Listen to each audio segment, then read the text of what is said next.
nurse friends, welcome to my channel. I am so excited to be creating content for you all today, and even more excited to have you here. Today, we are going to discuss one of my all-time favorite topics as a nurse manager, and that is nursing admission report. Nurses, you are about to receive a patient from another facility, from another hospital, from a skilled nursing facility, assisted nursing facility, post-acute environment, long-term acute care environment. Sometimes you're going to receive a patient from home.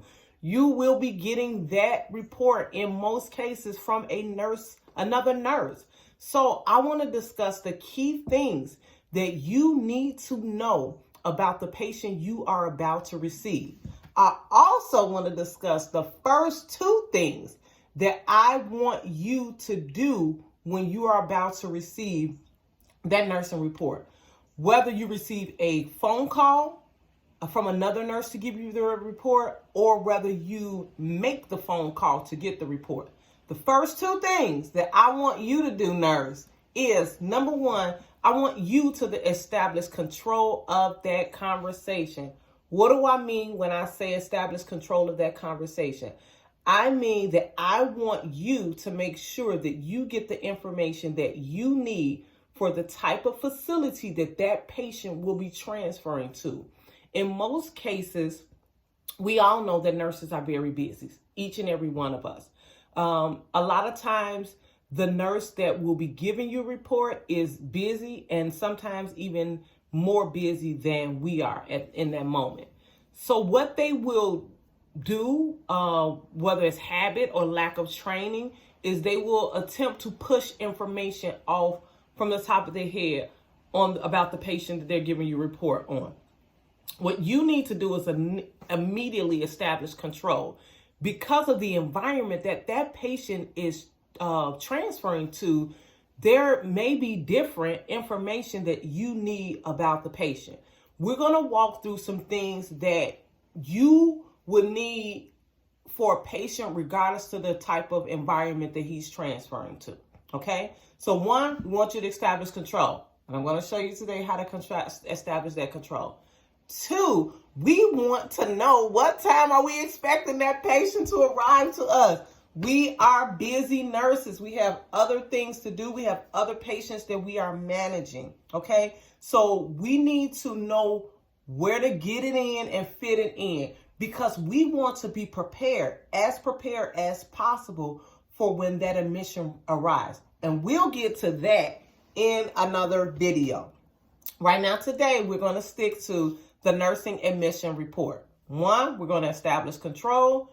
Two, we are going to find out what time an estimate, the ETA, the estimated time of arrival that we are expecting that patient to show up at our facility. Okay? Y'all got that? Okay. Get your paper and pencil. This is going to be fun. It's going to be informative.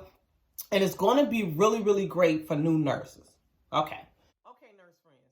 You have respectfully established control of this conversation. And you have also gathered information as to when that patient will be coming to your facility. Okay, so the next thing I want you to do is find out the patient's name.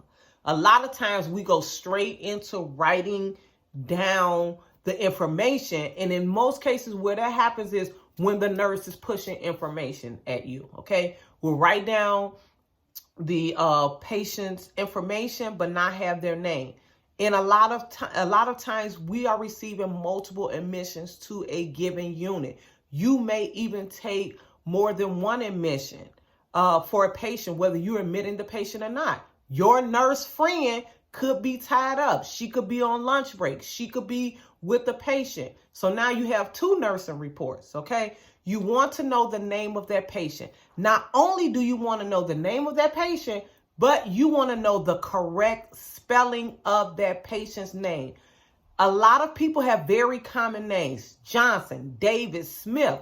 But then some people have common names that are also spelled in multiple ways.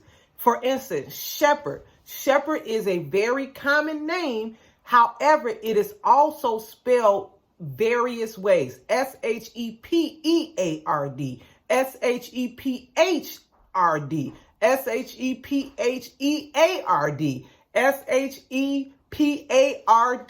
I probably could go on, but I just want to make it very in your head, nurses, that you need to get the correct spelling of that patient's first and last name.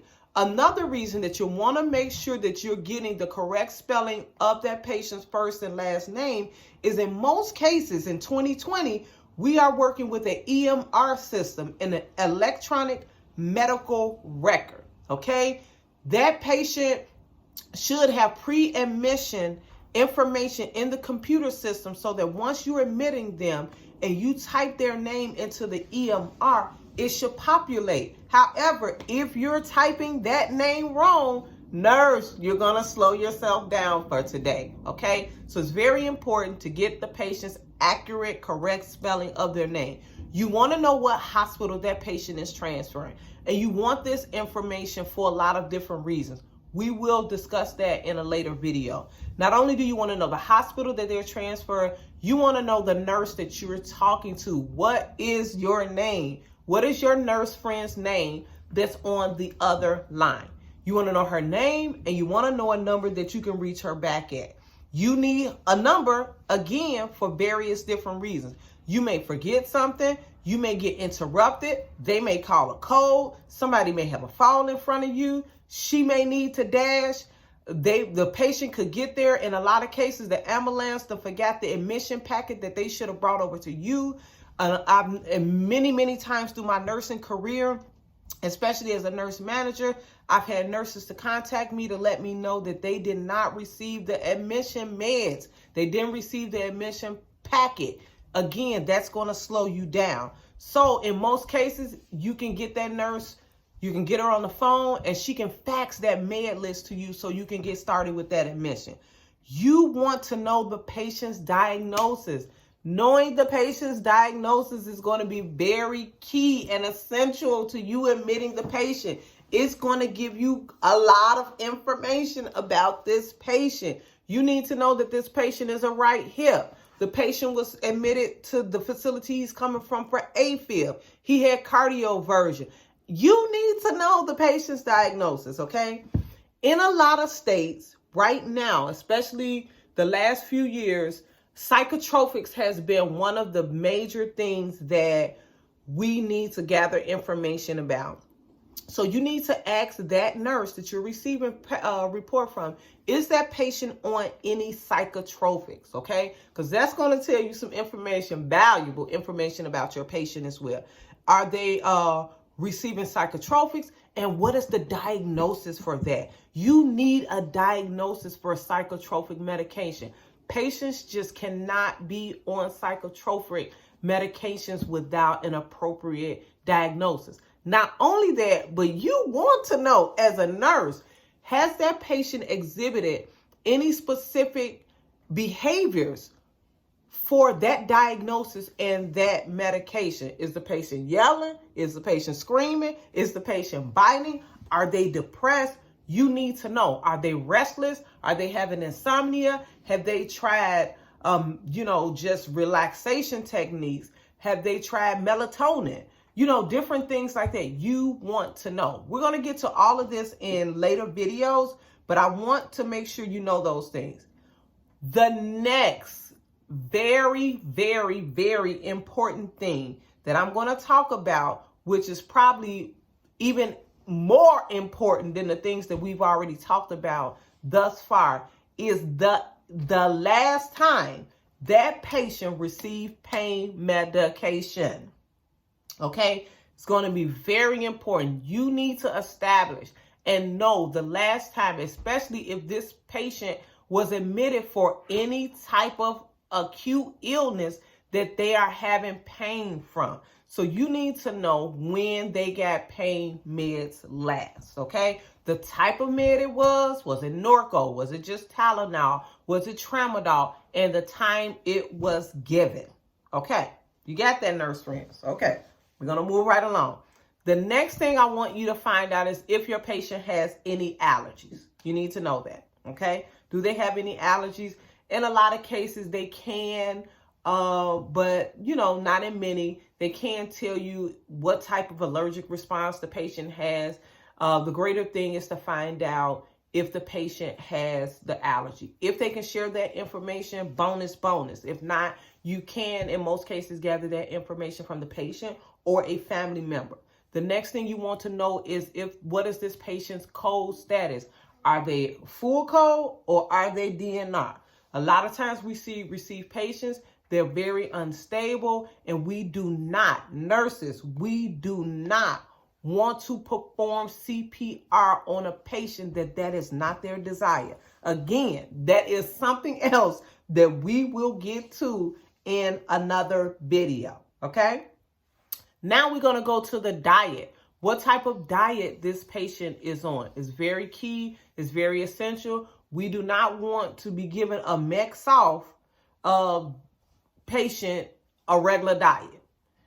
A lot of times we'll get a patient that's coming in. We already know that most admissions come in the evening time. They haven't had dinner in a lot of cases. So we want to arrange and know the type of diet that this patient is coming into the building, so we can make arrangements for that.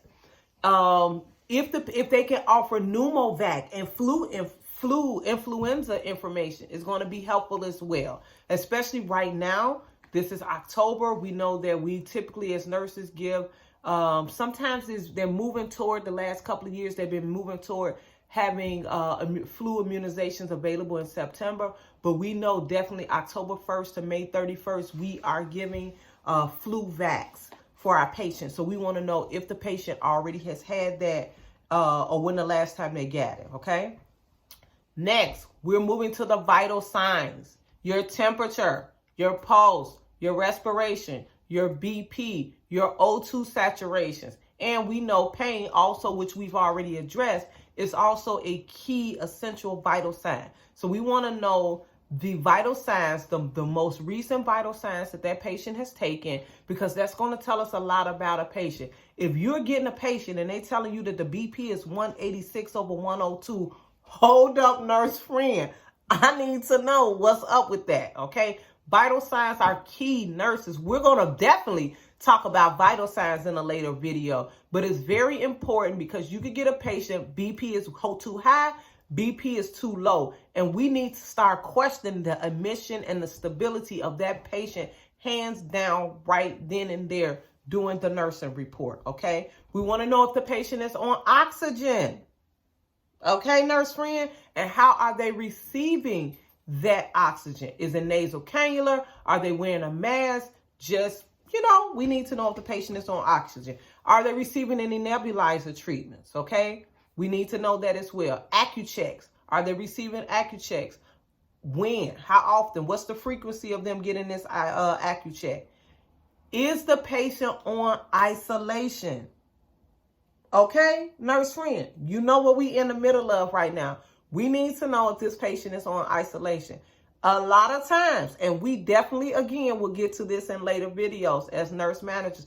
I've seen it time and time again, that this patient is admitted or we receive a report for them. And when we get there, the ambulance company or the attendants are the ones to tell us that this patient is on contact isolation. So we need to be asking that nurse friend, if this patient is on isolation, and if so, where at? What type of isolation? Is contact isolation, but for what? Okay, they got MRSA, they have VRE, they have C. diff. Nurse friend, you need to know this.